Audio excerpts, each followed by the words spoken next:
The moving truck pulled up at exactly 4:47 in the afternoon, and I remember the time because I was standing at my kitchen window with a cup of coffee going cold in my hand, watching a stranger's entire life get carried past my front porch in cardboard boxes, and something in my chest tightened like a fist closing around a stone. I did not know her name yet. I did not know that by Sunday night I would be lying awake staring at my ceiling, replaying every single word she had said to me, wondering how 3 days could undo 4 years of very carefully built walls. If you believe people deserve second chances, if you believe that sometimes the person who saves you is the one you never saw coming, hit that like button right now, drop a comment telling me you're watching, share this with someone who needs a little hope today, and subscribe to the channel, because this story is about to take you somewhere you didn't expect. My name is Daniel, and before that Thursday, my life had a shape to it, even if it was a sad and lonely shape.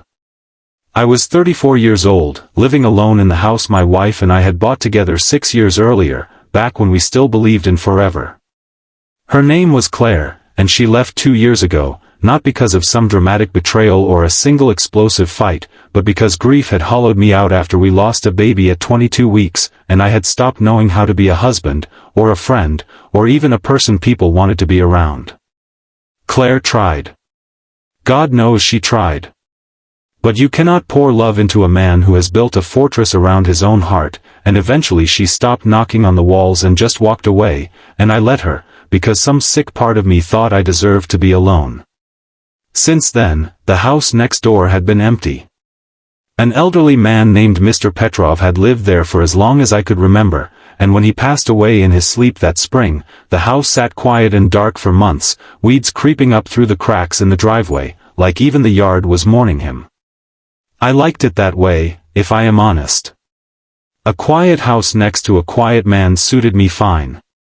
I had built my entire routine around silence. Wake up, work from home, eat alone, watch something meaningless on television, sleep, repeat. Nobody bothered me, and I bothered nobody, and I told myself that was peace, even though some nights the silence felt less like peace and more like drowning. Then Thursday came, and the truck came with it, and everything I had built my life around started to crack. I did not mean to watch her. That is the truth, even if it sounds like something a guilty man says. But when someone moves in next door, when boxes marked kitchen and books and fragile, handle with care, start piling up on a lawn that had been empty for months, your eyes go there whether you want them to or not. She was maybe 30, with dark hair pulled back in a messy knot, wearing an old college t-shirt with paint stains on it, and she was directing 2 movers with the kind of quiet authority that told me immediately she was used to handling things on her own. There was no husband helping her carry boxes. No children running across the grass. Just her, a small determined woman rebuilding a life box by box in front of a man who had forgotten how to build anything at all. The first time she spoke to me was that same evening, when I made the mistake of stepping outside to grab my mail at exactly the wrong moment. She was sitting on her front steps, exhausted, sweat on her brow, a box of what looked like picture frames balanced on her knees, and she looked up at me and said, in a voice that was tired but somehow still warm, that she hoped she wasn't making too much noise with the movers. I told her she wasn't. That was it. 4 words. And then I went back inside and stood in my hallway for a full minute, feeling strangely shaken, like I had just touched something hot without meaning to. Friday, she knocked on my door. I almost did not answer. That is something you should know about me by now. My first instinct, always, was to not answer, to not open, to not let anything in. But something made me turn the handle that day, maybe curiosity, maybe some small buried piece of me that was tired of being alone, and when I opened the door, she was standing there holding a plate of cookies that were slightly burnt on the edges, apologizing before I even said hello, saying she wasn't much of a baker but her mother always told her you introduce yourself to new neighbors with something sweet, and did I want some, and by the way her name was Emily.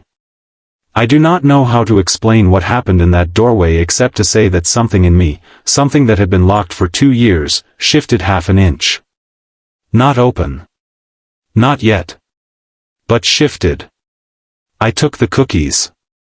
I told her my name. I did not invite her in, and she did not ask to come in, and yet somehow we stood there for almost 20 minutes talking about nothing important, the neighborhood, the weather, how loud the crickets got at night, and when she finally said goodbye and walked back across the grass, I stood in my doorway watching her go, and I felt something I had not felt in 2 years, which was the simple, terrifying sensation of wanting to see someone again. Saturday was the day I found out why she moved here alone. I saw her in her backyard that morning, sitting on an overturned bucket, staring at nothing, and there was a stillness to her that worried me, the kind of stillness I recognized because I had lived inside it myself. I do not know what possessed me to walk over. I am not a man who inserts himself into other people's pain. I spent 2 years actively running from my own. But I found myself standing at the low fence between our yards, asking if she was okay, and she looked up at me with eyes that were red-rimmed but dry, like she had already cried everything out earlier and was just sitting in the aftermath now, and she told me, quietly, that this house used to belong to her grandfather, and that she had grown up spending every summer here, and that when he passed, everyone in her family wanted to sell it, but she couldn't let that happen, so she used almost every cent of her savings to buy it from the estate herself, left her job, left her apartment 2 states away, left a relationship that had been falling apart for a year anyway, and came here to start over in the one place that had ever felt like home. I asked her if she was scared. She said yes. I asked her if she regretted it. She looked at me for a long moment, longer than felt comfortable, and said that fear and regret were not the same thing, and that she would rather be terrified in a place that meant something than comfortable in a life that didn't.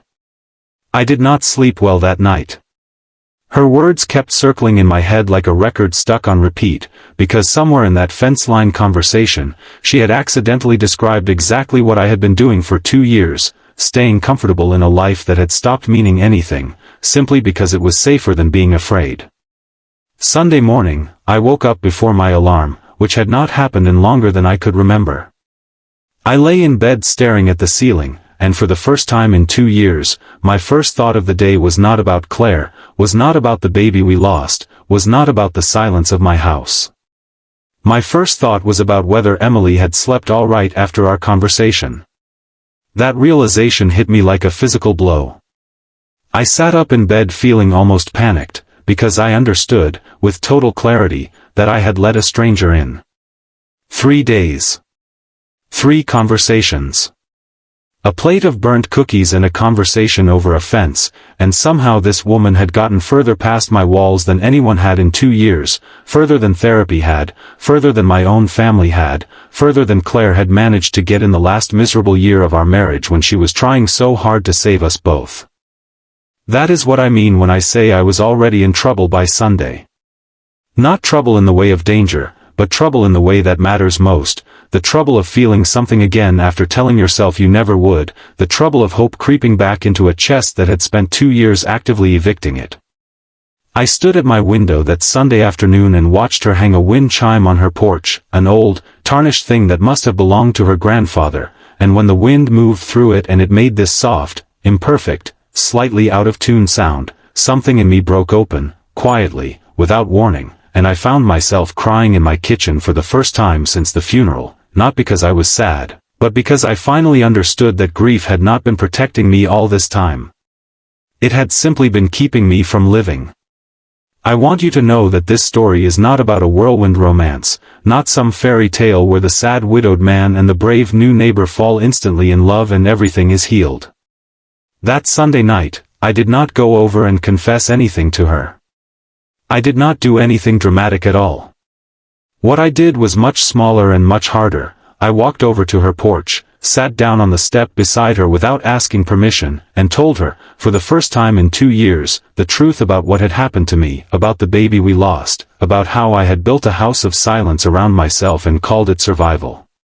She did not try to fix me. She did not offer empty comfort.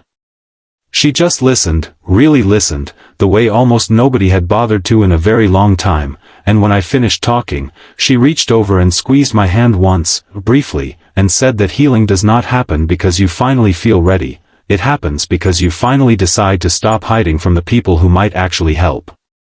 If this story has touched something in you, if you have ever built walls around your own heart and are waiting for the courage to let someone in, please take a moment to hit like on this video, leave a comment sharing your own thoughts, and share it with someone in your life who might need this story today.